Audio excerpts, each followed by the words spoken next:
मित्रांनो, आपला सगळ्यात मोठा शत्रू आहे आळशीपणा.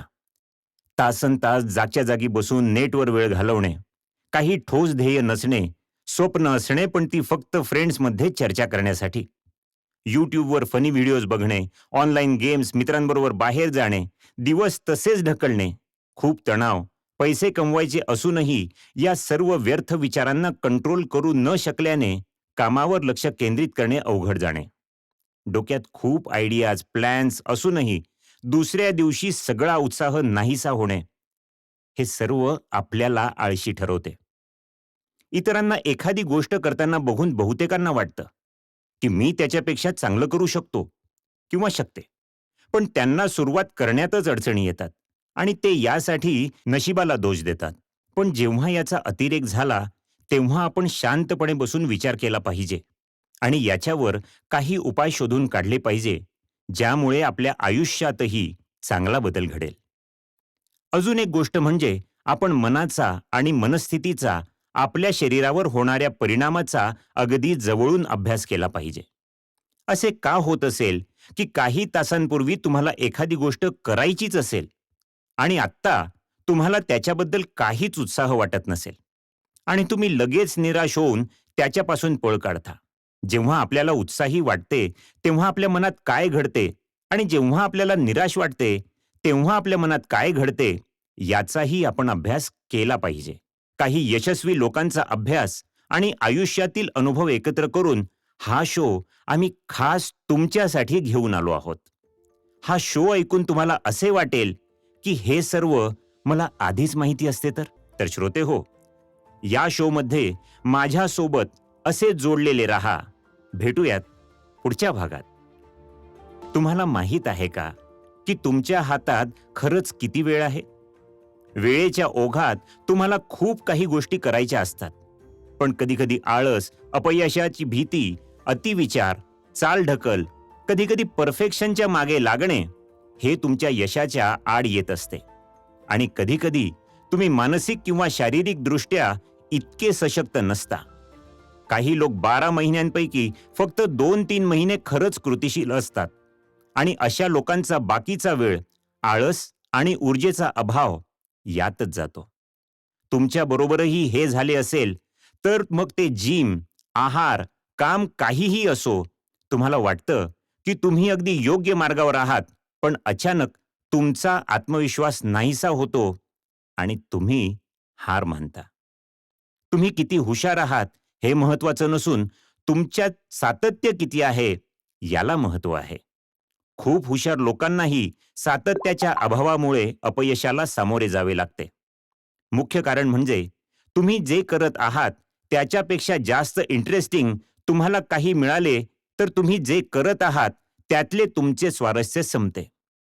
आपल्याला 365 दिवसात एकूण 8,760 इतके तास मिळतात, याची आपण नोंदही घेतलेली नसेल. आपले शरीर व मन यांच्यातील नाते समजून घेताना व आपल्यातील ऊर्जेचा जवळून अभ्यास करताना आपल्याला वर्षभरात किती रिकामा वेळ मिळतो ते कॅल्क्युलेट करू आणि या वेळात आपल्याला जास्त काम कसे करता आले असते पण ते करायचे राहून गेले हेही पाहूया. श्रोते हो, आपला सर्वात मोठा शत्रू म्हणजे झोप. तुम्ही जर तुमची झोप कमी केली तर यामुळे तुमची वर्षभरात होणारी कामे 6 महिन्यात पूर्ण होतील आणि 10 वर्षांऐवजी 6 महिन्यांमध्येच लोकांची ध्येयपूर्ती देखील होऊ शकते. आता हे समजून घ्यायला बघूया आपल्याकडे नक्की किती वेळ आहे. वेळेचे गणित. 1 वर्ष म्हणजे 8,760 तास, अर्थात 24 तास गुणिले 365 दिवस. जर तुम्ही रोज 8 तास झोपत असाल तर तुम्ही 2,920 तास झोपता. आता तुमच्याकडे 5,840 तास राहिलेत. जर तुम्ही तुमच्या व्यवसाय किंवा कामासाठी प्रत्येक आठवड्यातले 40 तास दिलेत तर 1920 तास दरवर्षी म्हणजे राहिले 3,920 तास. आणि जर दिवसातले 2 तास सकाळचे जेवण, रात्रीचे जेवण, अंघोळ, फोन, इंटरनेटसाठी वापरले तर वर्षाचे झाले 730 तास. आता राहिले 3,190 तास, अर्थात 3920 वजा 730 म्हणजे 3190 तास. काम, झोप या डेली ॲक्टिव्हिटीज वगळता आपल्याकडे 3190 तास दरवर्षी रिकामा वेळ म्हणून राहतात. म्हणजे 266 तास प्रत्येक महिन्याचे आणि 8 ते 9 तास दिवसाचे. मग आता खरा प्रश्न आहे, हे एक्स्ट्रा 3190 तास जातात कुठे? दर नवीन वर्षाच्या सुरुवातीला आपण ध्येय ठरवतो, जी आपण कधीच प्राप्त किंवा पूर्ण करत नाही. पण असं का होतं?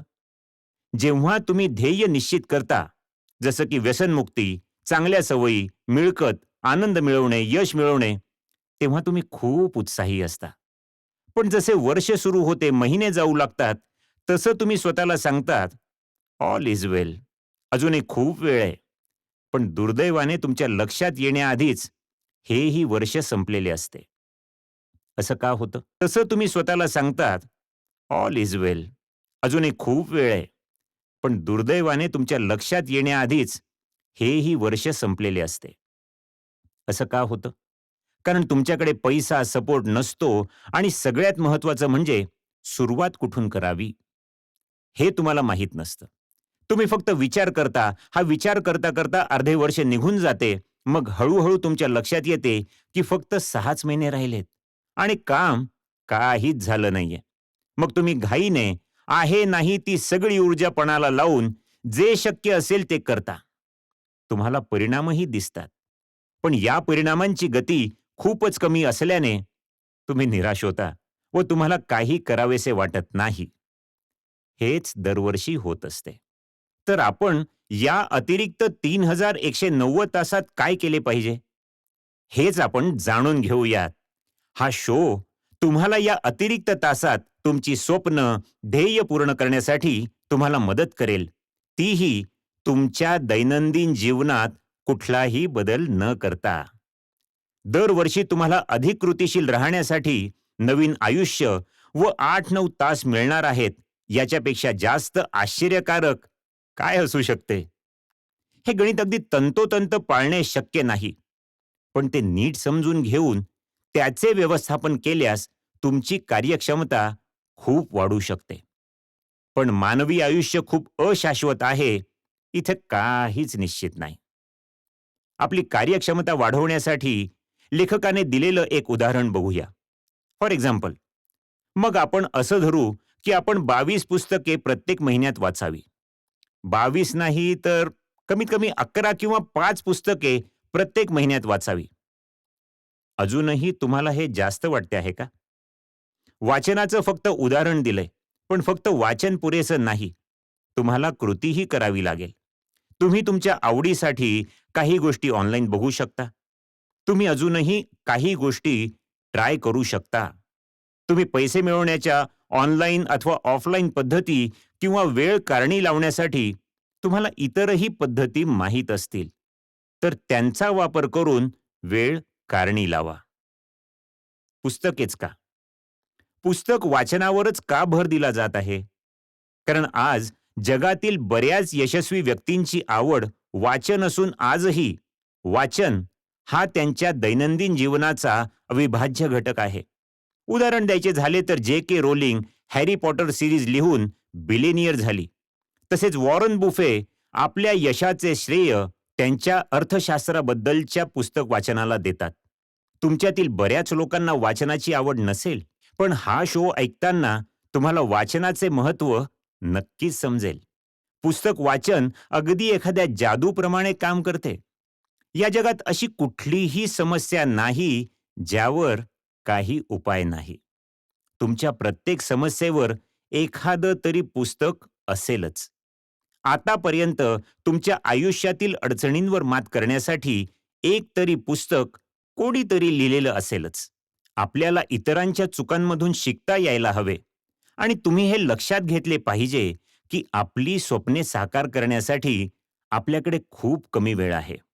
हलक्या दर्जाचे अन्न, हवामानातील बदल, सोशल मीडिया, त्यामुळे निर्माण होणाऱ्या समस्या व अशाश्वत आयुष्य या सर्वांपासून आपण स्वतःचा बचाव करणे खूप महत्वाचे आहे. पण श्रोते हो, घाबरू नका. या शोमध्ये तुम्हाला तुमच्या समस्यांवर असे उपाय मिळतील जे फक्त तुमचे आयुष्यच बदलणार नाहीत, तर तुमच्यात झालेला बदल बघून लोकांचा तुमच्याकडे बघण्याचा दृष्टिकोनही बदलेल.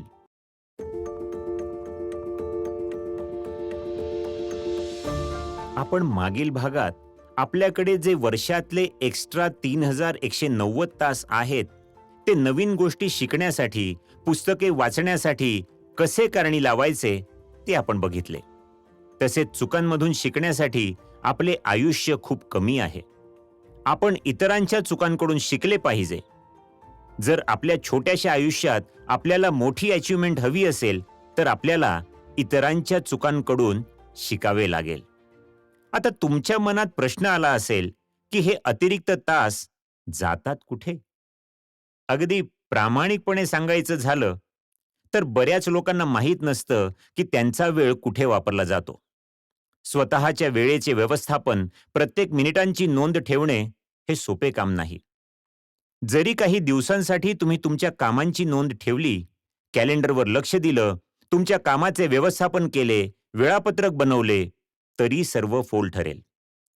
संशोधन सांगते की एक माणूस सरासरी त्याचा फोन दिवसातून 100 वेळा बघतो. पण तुम्ही जर त्या माणसाला विचारले तर तो फक्त 30-40 मिनिटे असे उत्तर देईल. याचा अर्थ निम्म्याहून जास्त लोकांना हे माहीत नसते की त्यांचा फोकस नक्की कशावर आहे.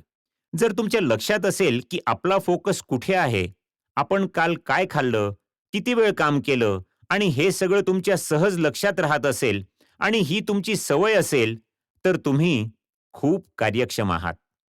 पण जर तुम्ही कार्यक्षम नसाल तर तुमचे वर्षानुवर्षे असेच जातील.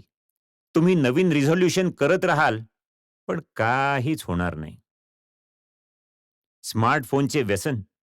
आपले लक्ष भरकटवणाऱ्या अनेक साधनांपैकी आजचे सर्वात मोठे साधन म्हणजे स्मार्टफोन.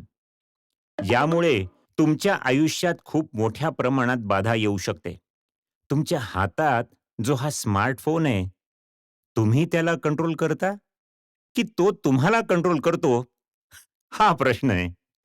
जशी काही लोकांना पाण्याची भीती वाटते, काहींना उंचीची भीती वाटते, काहींना गर्दीच्या ठिकाणांची भीती वाटते, तशाच एका भीतीचा प्रकार आहे नोमोफोबिया.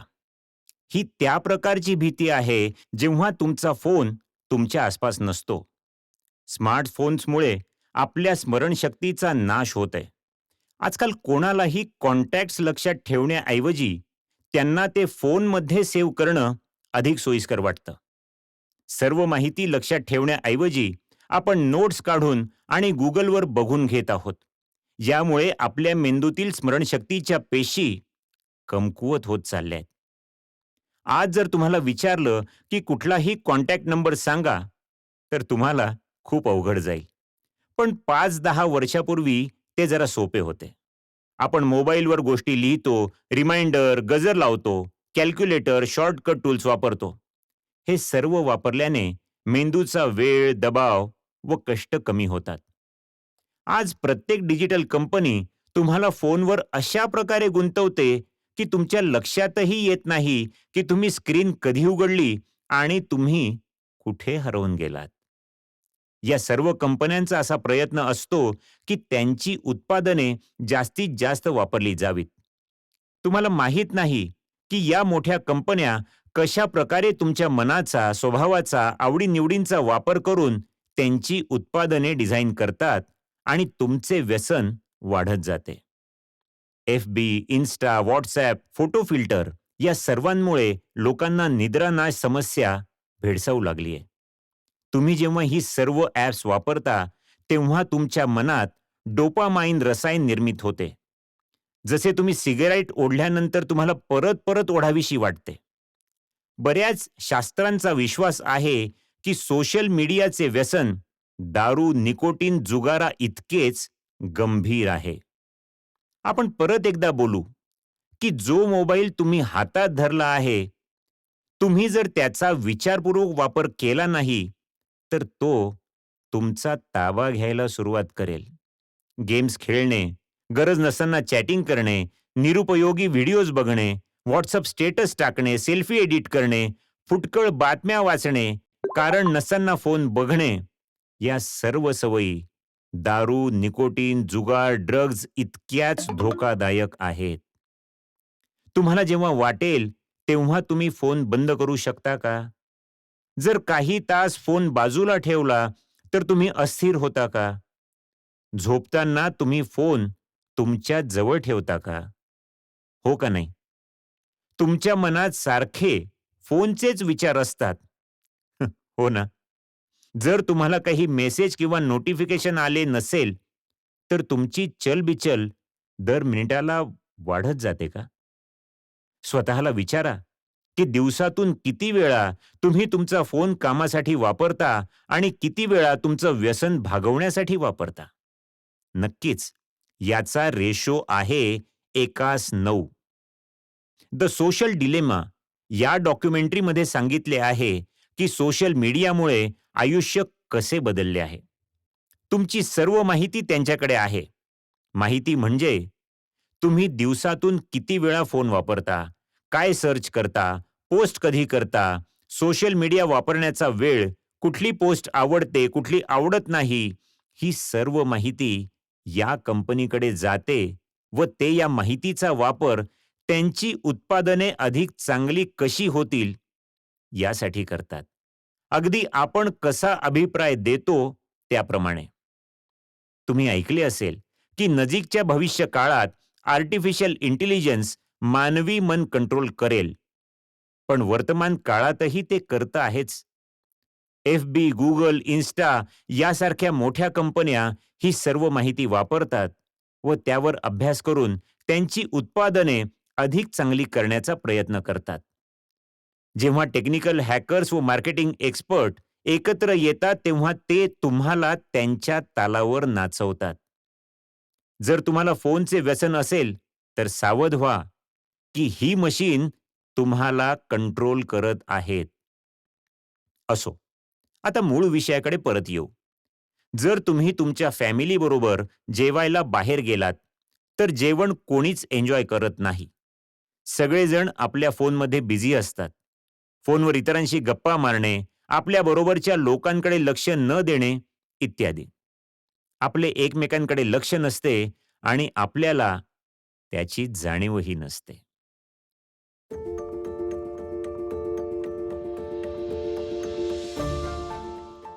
स्मार्टफोन्सचे संभाव्य धोके. फोनचा अतिवापर तुम्हाला तुमची स्वप्न पूर्ण करण्यापासून अडवत आहे. आता जरा मी तुम्हाला फोनचे तोटे आणि धोके सांगून घाबरवतो. जर तुम्ही खूप गोष्टी विसरत असाल, तुम्हाला काय करावं कळत नसेल, कायम तणावाखाली असाल, काही करावेसे वाटत नसेल, पाठ दुखत असेल, शारीरिक शक्ती कमी झाली असेल, तर हे सर्व स्मार्टफोनच्या व्यसनामुळे होत आहे. आता झोपेबद्दल बोलू. कारण झोप ही कार्यक्षम राहण्याच्या मार्गातली खूप मोठी गोष्ट आहे. झोप नसेल तर तुम्हाला दिवसा एनर्जेटिक वाटत नाही आणि झोप व्यवस्थित झाली नसेल तर त्याचा तुमच्या मेंदूवर परिणाम होतो. संशोधनाप्रमाणे 18 ते 29 वयाचे 63% लोक झोपताना फोन आपल्या शेजारी ठेवतात आणि 30 ते 64 वयातील 30% लोक फोन आपल्या शेजारी ठेवतात. तर यात चूक काय आहे? एका संशोधनाप्रमाणे कॉफीतलं कॅफीन इतकं धोकादायक नाहीये, जितका की स्मार्टफोनमधला लाईट, जो रात्री आपल्या डोळ्यात जातो. जर तुम्हाला रात्री फोन वापरण्याची सवय असेल, तर तुमची झोप नक्कीच खराब होऊ शकते.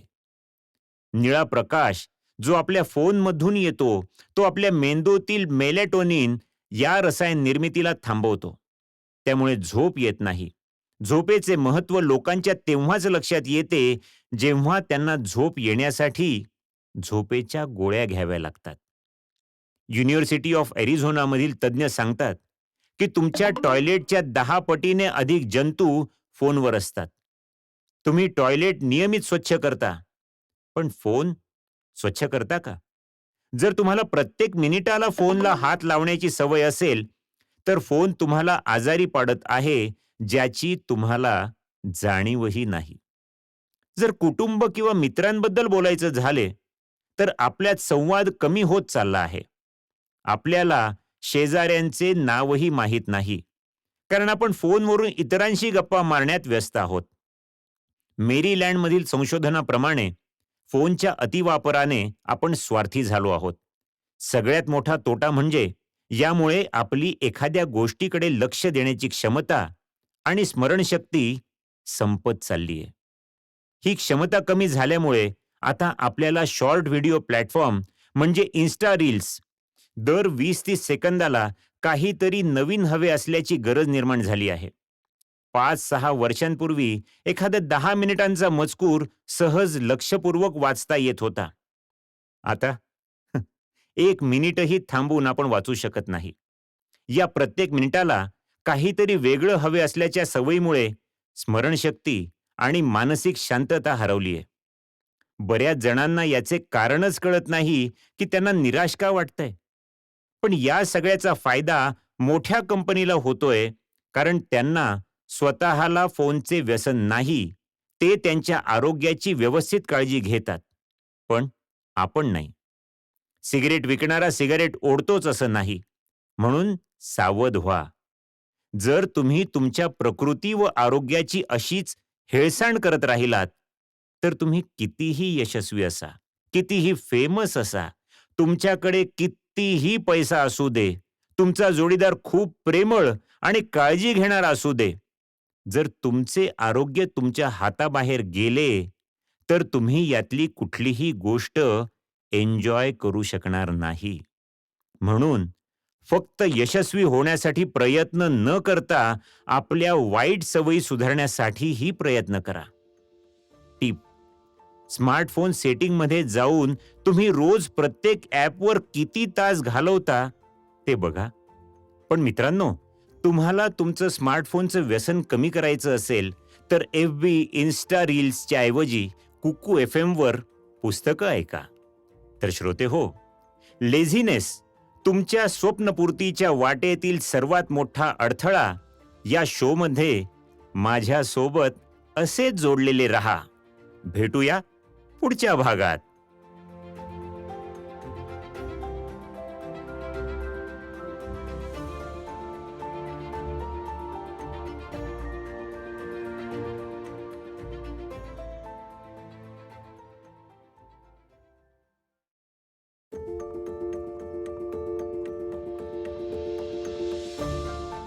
कुठल्याही कामात चालढकल करणे, सुरुवातीला उत्साही वाटणे, पण नंतर सगळा उत्साह नाहीसा होणे, कंटाळा येणे, असे सर्व का होते हे आपण या भागात बघणार आहोत. कोणत्याही यशस्वी माणसाचे मन कसे काम करते हेही आपण बघू. नेहमी आनंदी कसं राहता येईल, आनंदी राहण्याचे प्रमाण आपल्याला कसं वाढवता येईल, कारण तुम्ही आनंदी न राहता तर काम करू शकत नाही. इथे आनंदी राहणे म्हणजे कार्यक्षम राहणे. तुम्ही आनंदी असाल तर कार्यक्षम असता, आणि कार्यक्षम असाल तर तुम्ही पूर्ण क्षमतेने काम करू शकता. आता जी माहिती तुम्हाला मिळणार आहे त्याबद्दल तुम्हाला असं वाटेल की हे आपल्याला आधीच का माहीत नव्हतं. आता आपण जाणून घेऊ की आपल्याला आनंदी किंवा दुःखी का वाटतं. जेव्हा तुम्ही कुठल्या वाईट परिस्थितीत असता, तुमचा दिवस वाईट जात असतो, तर हे सगळं मेंदूतील रसायनांमुळे होत असतं. तुम्हाला जर कधी उत्साही वाटत नसेल तर तुम्ही त्याच्या कारणाबद्दल अगदी सतर्क म्हणजे अवेअर असलं पाहिजे, आणि तुम्ही हार न मानता ती परिस्थिती व्यवस्थित हाताळली पाहिजे. आता आपण समजून घेऊ की मेंदूतील रसायन वेगवेगळ्या सवयींमुळे कार्यशील का होतात. काही लोकांना धूम्रपान किंवा दारूचे व्यसन असते, कारण ते जेव्हा धूम्रपान करतात तेव्हा त्यांच्या मेंदूत एक रसायन निर्माण होते, आणि त्या रसायन निर्मितीमुळे त्यांना खूप आनंदी वाटू लागते, आणि ह्या कधीही न विसरता येणाऱ्या आनंदाचेही त्यांना व्यसन लागते. त्यामुळे त्यांना परत परत धूम्रपान किंवा दारू प्यावीशी वाटते. ते म्हणतात ना, गरज ही शोधाची जननी असते. जगातील मोठे मोठे शोध लावण्यामागचे कारण काय असेल? याचे उत्तर आहे डोपामाइन रसायन.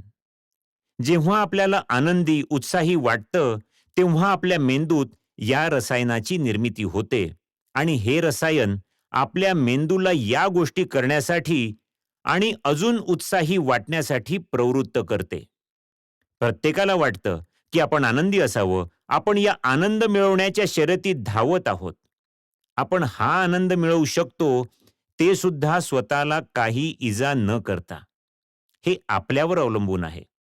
जेव्हा एखाद्याला यश मिळतं, तेव्हा पूर्ण जग त्याचं कौतुक करतं आणि त्याला वाटतं, की हा क्षण आयुष्यातला सर्वात आनंदी क्षण आहे. तसंच ड्रग्ज घेऊनही एखाद्याला आनंदी वाटू शकेल. आता यातील योग्य काय ते निवडणे हे आपल्या हातात आहे. माणसाला नवीन गोष्टींचा शोध लावणे, प्रत्येक दिवस आधीपेक्षा चांगला घालवणे, इतरांसाठी गोष्टी सोप्या करणे, अशा गोष्टी करायला आवडतात. यावेळेस मेंदूत हे रसायन निर्माण होते.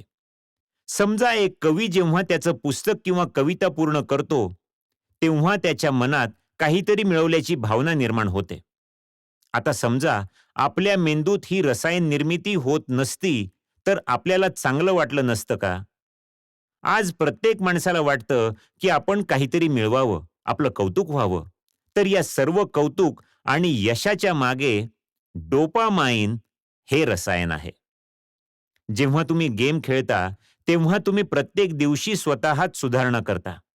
शाळेत असताना एखादं गणित लगेच सोडवलं की तुम्हाला आनंद होत असे आणि परीक्षेत चांगले मार्क मिळवल्यावर सुद्धा आनंद होत असे.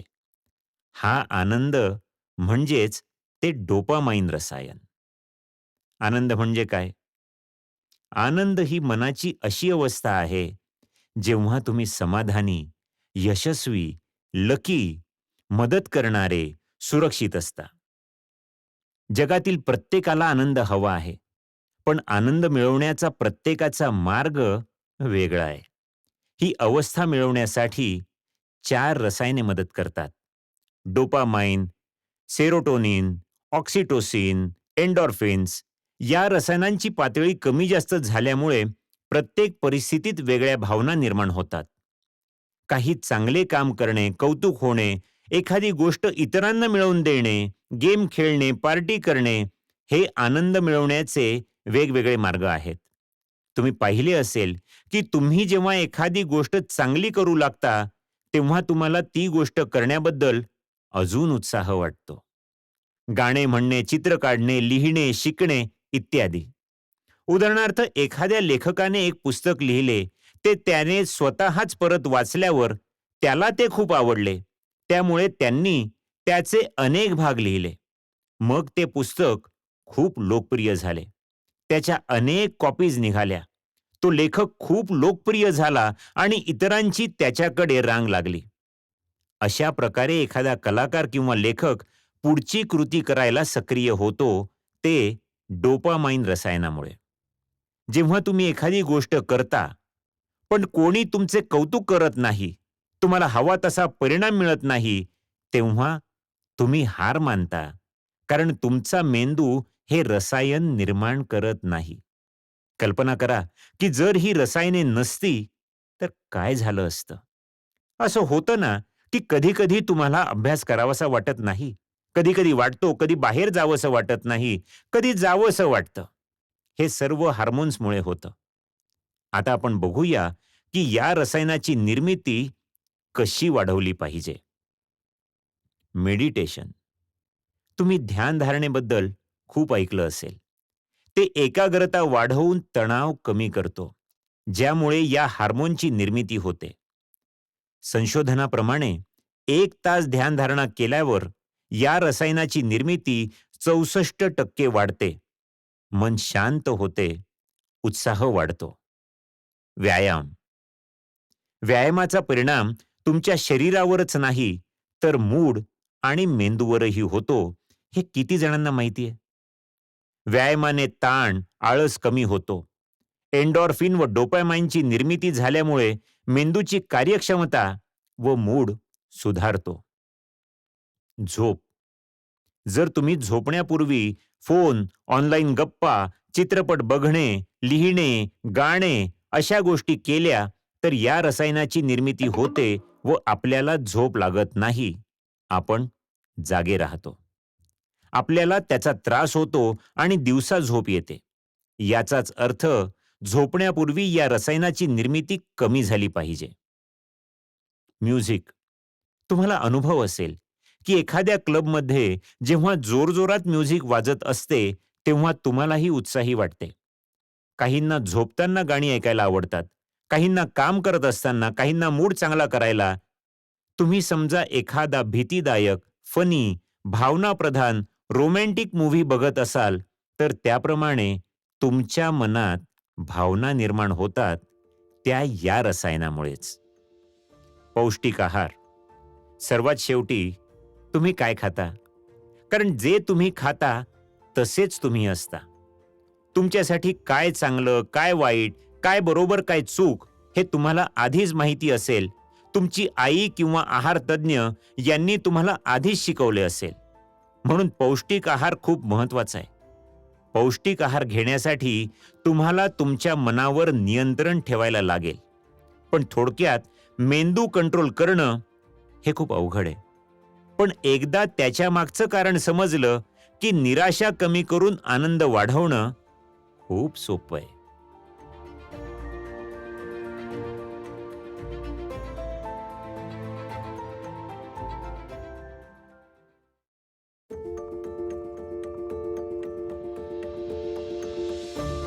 तुमच्याकडे किती वेळ आहे?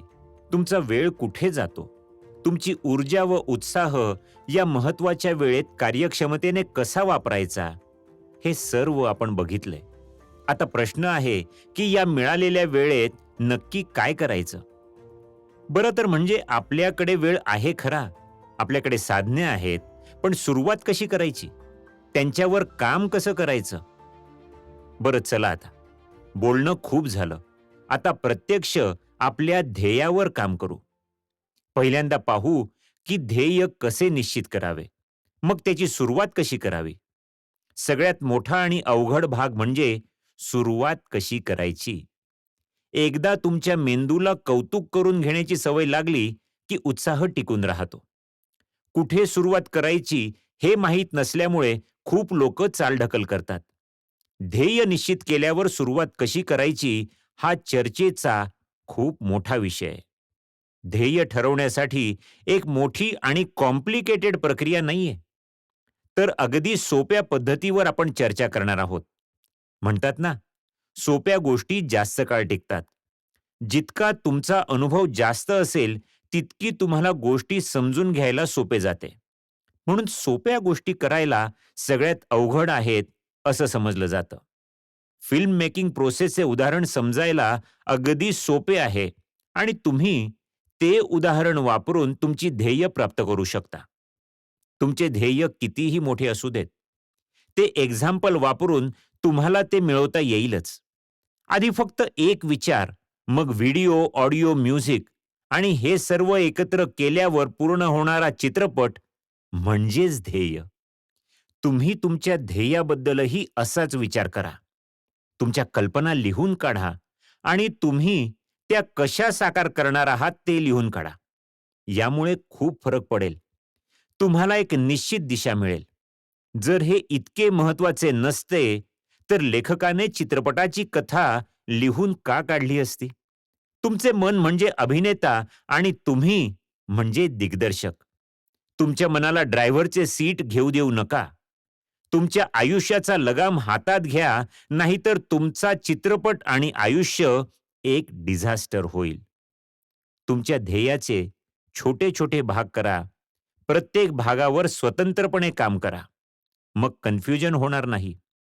फॉर एक्झाम्पल, आपण आधी लॅपटॉप विकत घेतो, कॉम्प्युटर बेसिक्स शिकून घेतो, मग एडिटिंग सॉफ्टवेअर, मग एडिटिंग स्किल वाढवतो आणि मग फायनली आपले प्रोजेक्ट तयार होते. लहान गोष्टींपासून सुरुवात करा आणि त्याच मोठ्या होताना बघा. छोट्या ध्येयांवर काम करत राहा आणि तीच एक दिवशी मोठी होतील.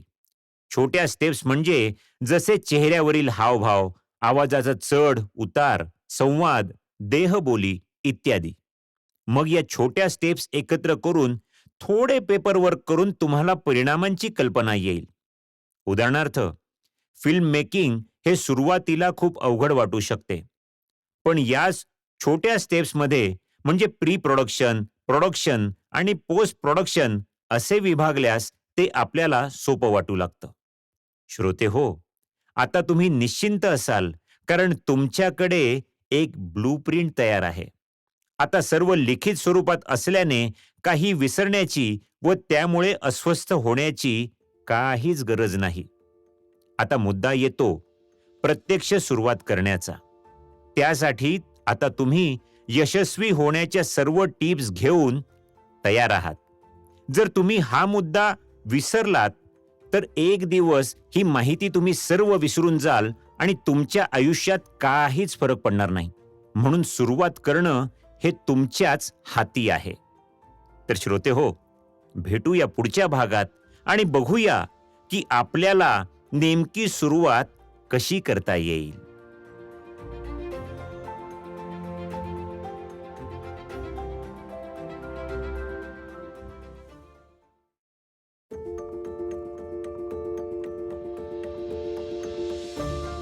आत्तापर्यंत आपण जे काही बोललो ते तुमच्या खूप काळ लक्षात राहीलच असं नाही.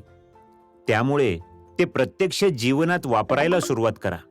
तुमच्या ध्येयावर काम करायला सुरुवात करा आणि तुमच्या आयुष्याची लगाम हातात घ्या. या शोमधली माहिती तुम्ही जितकी जास्त वापराल तितकी ती कमी विसराल. लक्षात ठेवा, माहीत करून घेणे ही फक्त पहिली स्टेप आहे आणि ती आयुष्यात अंमलात आणणे खूप महत्वाचे आहे. आधी सांगितल्याप्रमाणे तुम्ही कुठल्याही व्यवसायात असा, तुमच्याकडे नक्कीच एक्स्ट्रा वेळ आहे. आपण गणित केल्याप्रमाणे 3190 तास तर आहेतच, शिवाय त्यापेक्षा कमी किंवा जास्तही तास असू शकतात, ज्यात तुम्ही तुमच्या स्वप्नांवर, ध्येयांवर, इतर कुठल्या व्यवसायावर खूप काम करू शकता. मी तुम्हाला पुस्तक वाचनाचे उदाहरण दिले, म्हणजे याचा अर्थ असा नाही की तुम्ही कायम वाचनच करावं. इतर काही गोष्टी केल्या तरी चालेल, इतरांकडून शिकलं तरी चालेल, आणि आपण कमीत कमी वेळात आश्चर्यकारक काम करू शकतो आणि आपल्याला आपल्या गोष्टींपासूनही शिकता येतं. आपण आयुष्यात जे काही शिकतो ती नाण्याची फक्त एक बाजू असते. आपल्याला ते अंमलात आणावे लागते. आपण आपल्या मेंदूला खूप माहिती पुरवतो पण ती वापरत नाही, आणि इथेच आपण चुकतो. समजा तुम्ही कॉलेजमध्ये कॉम्प्युटर सायन्स शिकलात आणि तुम्हाला वेबसाईट तयार करणे शिकवले गेले, पण तुम्ही आतापर्यंत तुमच्यासाठी वेबसाईट तयार केलीच नाही. याचाच अर्थ तुम्ही माहिती मिळवली पण ती वापरली नाही. शिकवणे ही एक कला आहे. त्याला खूप कष्ट आणि समर्पकता लागते. त्यामध्ये विषयाची खोल माहिती असावी लागते. वरवरची माहिती असून चालत नाही. बरेच शिक्षक विद्यार्थ्यांना प्रत्यक्षात वापरण्याच्या गोष्टी सोडून इतर अभ्यासक्रम शिकवतात. बरेच लोक जे शिक्षक असतात त्यांनी स्वतःच काही ठोस केलेले नसते. प्रिय शिक्षकांनो, तुम्हाला समजण्यासाठी हे अवघड नाही. हे काही वृत्तपत्र नाही किंवा स्वप्नरंजनही नाही, परंतु तुम्हाला आतापर्यंत न समजलेल्या किंवा तुमच्याकडून सुटलेल्या या दैनंदिन जीवनातल्या गोष्टी आहेत. सुरुवात कशी करावी याचे आपण दोन भाग करू. एक, सुरुवात कुठून करावी, आणि दोन, एकदा सुरुवात केल्यावर ऑटो पायलट कसे करावे. खूप लोकांना सुरुवात करणं सोपं जातं, पण थोड्या वेळानंतर त्यांना हार मानावीशी वाटते. नियमितपणात नेहमीच त्यांना अडथळे येतात. सुरुवात कुठून करावी? पण खरी सुरुवात कुठून होईल? जेव्हा तुम्ही तिथपर्यंत पोहोचाल, म्हणजे सुरुवात करायच्या तयारीत असाल, तेव्हा सुरुवात आधीच झालेली असेल.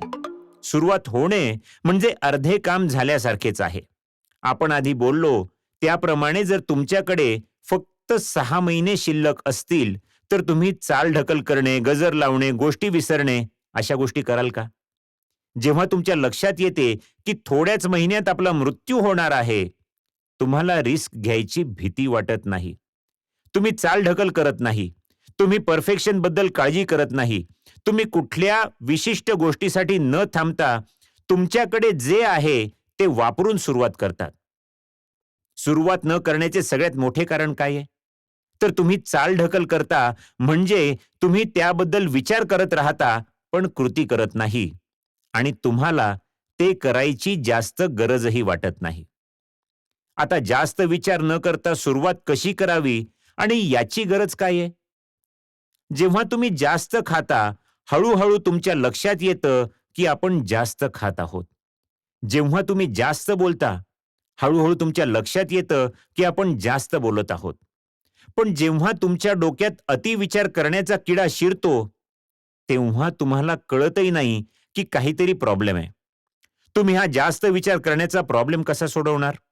कारण तुम्ही याचा विचार करायला बसता आणि उपाय म्हणून अजूनच जास्त विचार करता. आणि अतिविचार करण्याचे खूप तोटे आहेत.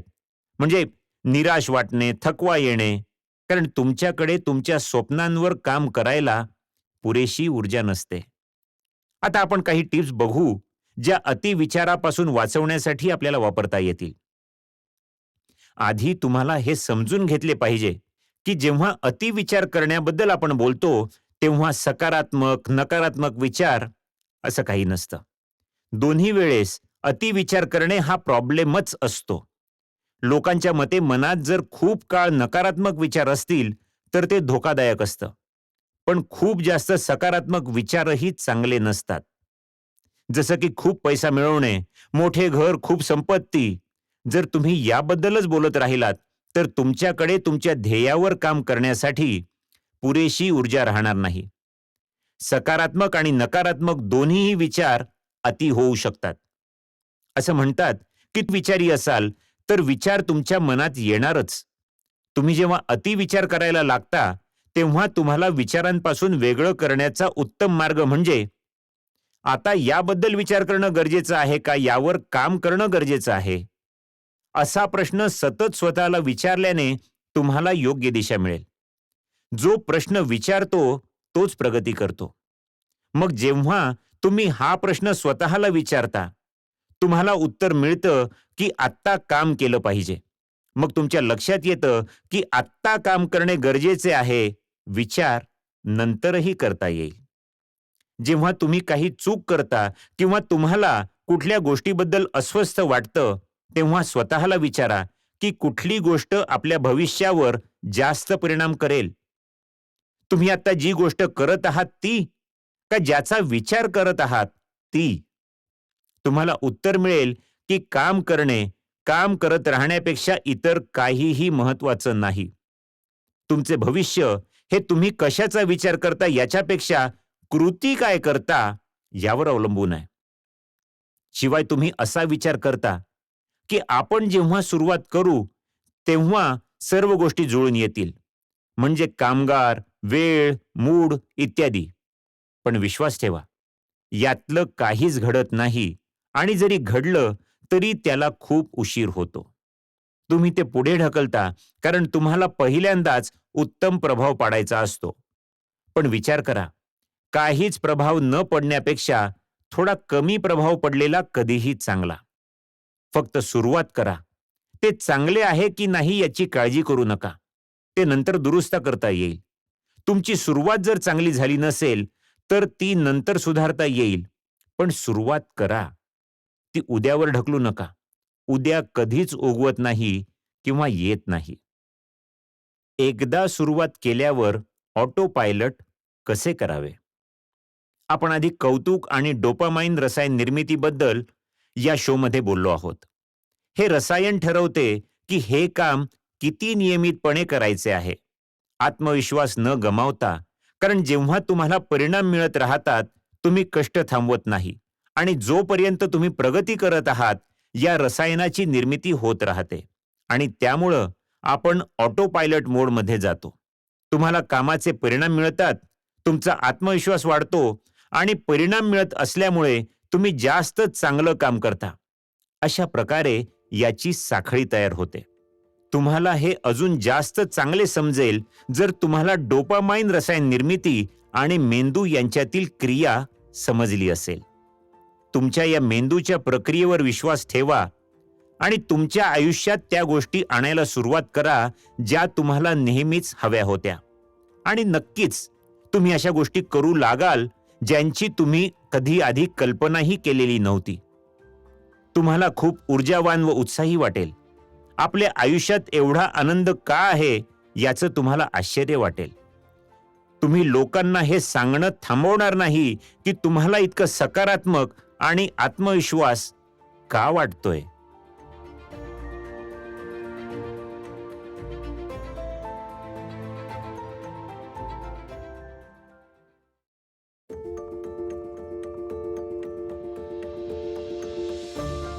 मागच्या भागात आपण पाहिलं की कुठलीही सुरुवात करण्यासाठी तुमच्याकडे त्याचं एक महत्वाचं कारण असलं पाहिजे, नाहीतर तुम्ही ते सातत्याने करू शकत नाही.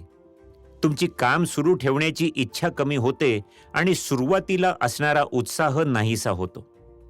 हा सल्ला ऐकून तुम्ही सुरुवात करालही, पण जर तुमचा आतला आवाज तुम्हाला साथ देत नसेल तर हळूहळू तुम्ही हार मानाल. गरज ही शोधाची जननी आहे. आजपर्यंत लागलेला प्रत्येक शोध हा गरजेमुळेच लागलेला आहे. आजपर्यंतचे सर्व शास्त्र तंत्रज्ञान हे गरजेमुळे निर्माण झालेले आहे. सर्व शोध हे ती पोकळी गरज भरून काढण्याच्या नैसर्गिक इच्छेमुळे लागलेले आहेत. जर शास्त्रज्ञांना त्याची गरजच भासली नसती तर कुठलेच शोध लागले नसते. वीज, तंत्रज्ञान या सर्वांनी आज आपले आयुष्य खूप सोपे केले. गरजेमुळेच हे शक्य झाले. तुम्ही पूर्ण लक्ष देऊन व पूर्ण उत्साहात जिमला जाल, अभ्यास कराल, नवीन काम सुरू कराल, तेही पूर्ण लक्ष देऊन व पूर्ण उत्साहात. पण तुम्हाला यामागचं कारणच माहीत नसेल तर तुम्ही यशस्वी होणार नाही. समजा तुम्ही एका जंगलात हरवले आहात. तुम्हाला कुठलाच मार्ग सापडत नाही. तुम्हाला खूप भूक लागलीये आणि कहर म्हणजे त्यातून तुम्ही व्हेगन आहात. तर तुम्ही तिथं मांस खाल का? का नाही खाणार? बहुतेक तुम्ही खाल, कारण आयुष्यातल्या काही नियमांपेक्षा तुम्ही जिवंत राहणं जास्त महत्वाचं आहे. गरज ही माणसाला कुठलीही गोष्ट करायला भाग पाडू शकते. गरज माणसाला कोणत्याही अजब गोष्टी करायला भाग पाडू शकते.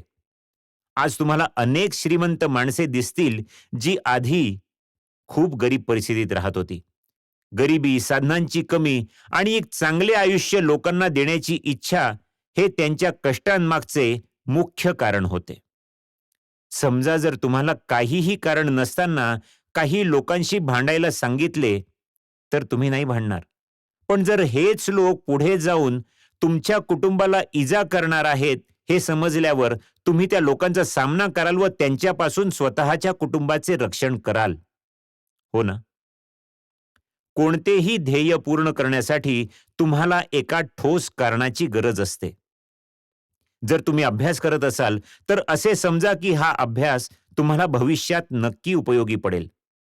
कोणत्याही ध्येयाकडे फक्त ध्येय म्हणून न बघता एक आणीबाणी म्हणून बघा. मग ते पैसे कमवणे असू दे, लग्न करणं असू दे, एखाद्या संकटातून बाहेर येणं असू दे, कर्ज फेडणं असू दे, कुटुंबाला एक चांगलं आयुष्य देण्याची इच्छा असू देत. यापैकी काहीही. जेव्हा तुमचे ध्येय फक्त ध्येय न राहता एक आणीबाणी बनते तेव्हा आळस, चालढकल करण्याचा काहीच प्रश्न येत नाही आणि परफेक्शनचे प्रेशर पण येत नाही. गरज ही महत्वाची गोष्ट आहे. तुम्ही सुरुवात केल्यावर तुम्हाला परिणामही दिसू लागतात. तुम्ही फक्त सुरुवात करा आणि बघा, तीच तुम्हाला पुढे घेऊन जाईल आणि तुमचा मेंदू तुमचे कौतुक करेल. प्रत्येक ध्येयाची गरज शोधून काढा आणि तुमचा मेंदू तुम्हाला स्वस्थ बसू देणार नाही. एकदा तुम्हाला परिणाम दिसू लागले की तुम्ही नियमित कृती करायला लागाल. तुम्हाला कोणताही अडथळा येणार नाही. तुमचा मेंदू तुम्हाला काम करण्यासाठी प्रवृत्त करेल. तुमच्यात ऊर्जा येईल आणि हेच रहस्य तुम्हाला कायम उत्साही, आनंदी ठेवेल. तुम्ही स्वस्थ बसू शकणार नाही. तुमच्याकडे जे काही रिसोर्सेस आहेत, जी कृती तुम्ही करू शकता, तुम्ही जिथे कुठे असाल, तुम्हाला जेवढी माहिती असेल ती सगळी वापरा आणि तुमचे सर्व सामर्थ्य वापरून फक्त सुरुवात करा. असा विचार करा की तुम्ही एका गुहेत आहात. तिथे अंधार आहे आणि तुमच्याकडे तिथून बाहेर येण्यासाठी खूप कमी वेळ आहे. किंवा तुम्ही आयुष्यभरासाठी तिथे अडकला आहात, मग तुमची प्रतिक्रिया काय असेल? तुमचे सर्व सामर्थ्य, धैर्य, वेळ वापरून तुम्ही मार्ग काढाल का आताही फक्त विचार, चालढकल कराल आणि अपयशाला घाबरून जाल? असं वाटतंय की बहुतेकांचे उत्तर नाही असंच आहे. कारण भीती ही कोणतीही कृती न करण्याची असली पाहिजे, अपयशाची नाही.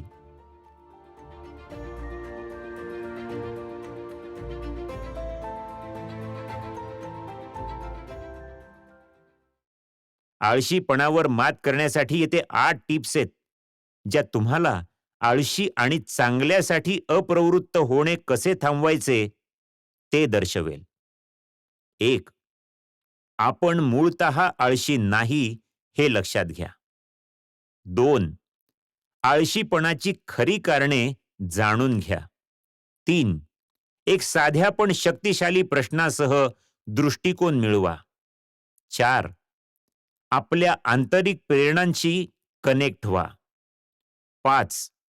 जबाबदारी घ्या आणि स्वतःला सक्षम करा. 6. ॲक्शन प्लॅन तयार करा. 7. स्वतःशी जास्त कठोर होऊ नका. आणि 8. तुमच्या सरावाचा मागोवा घ्या.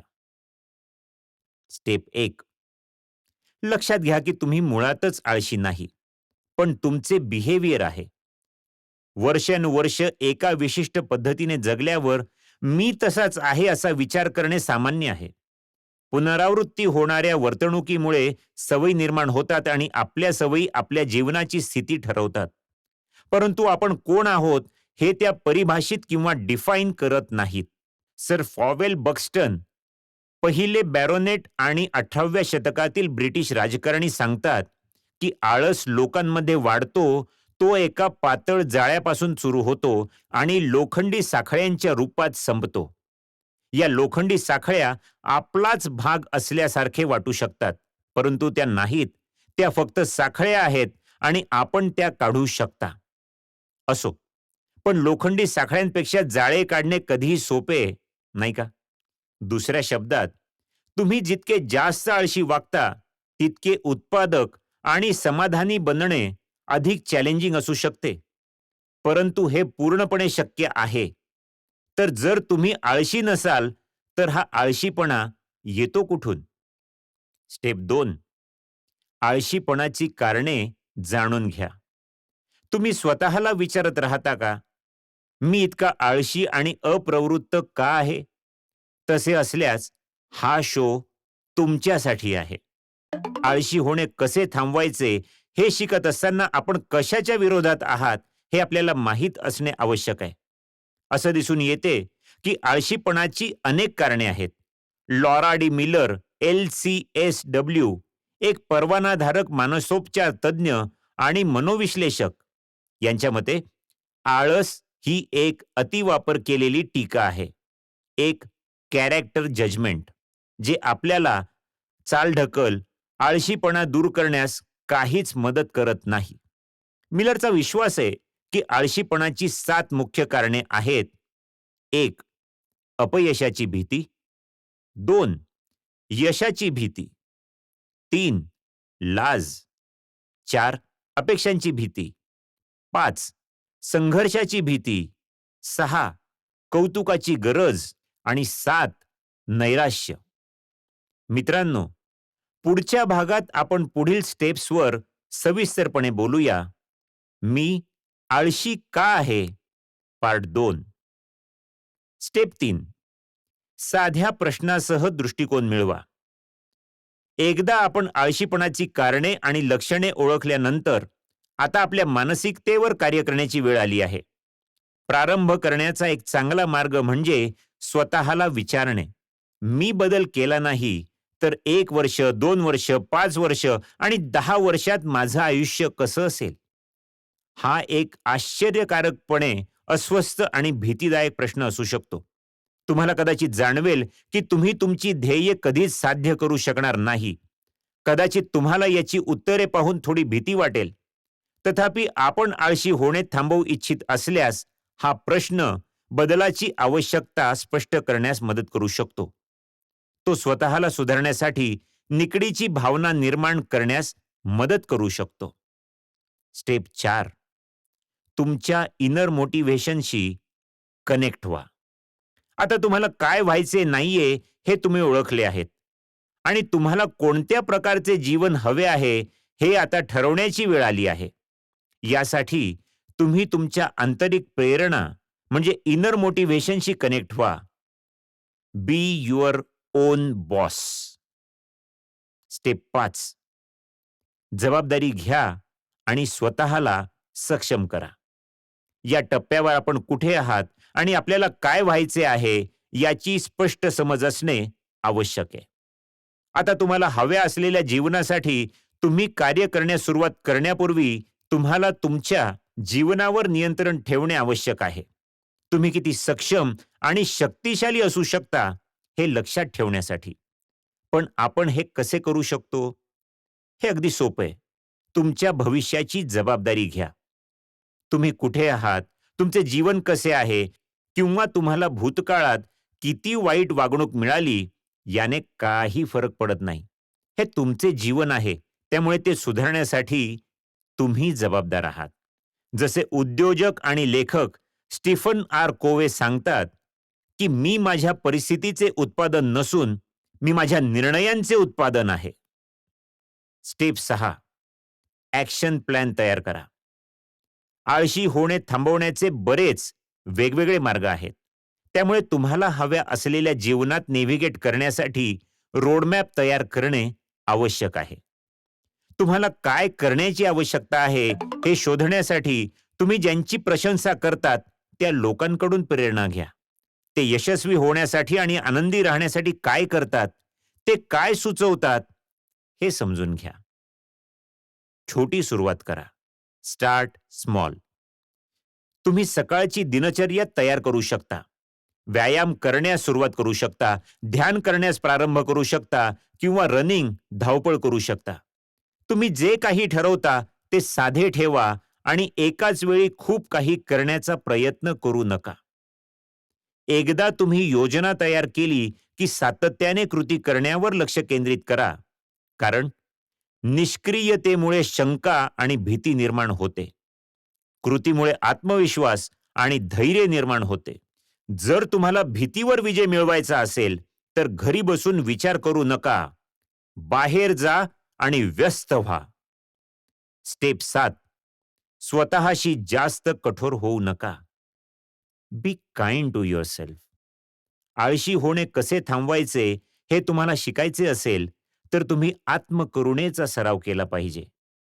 बी काइंड टू युअरसेल्फ.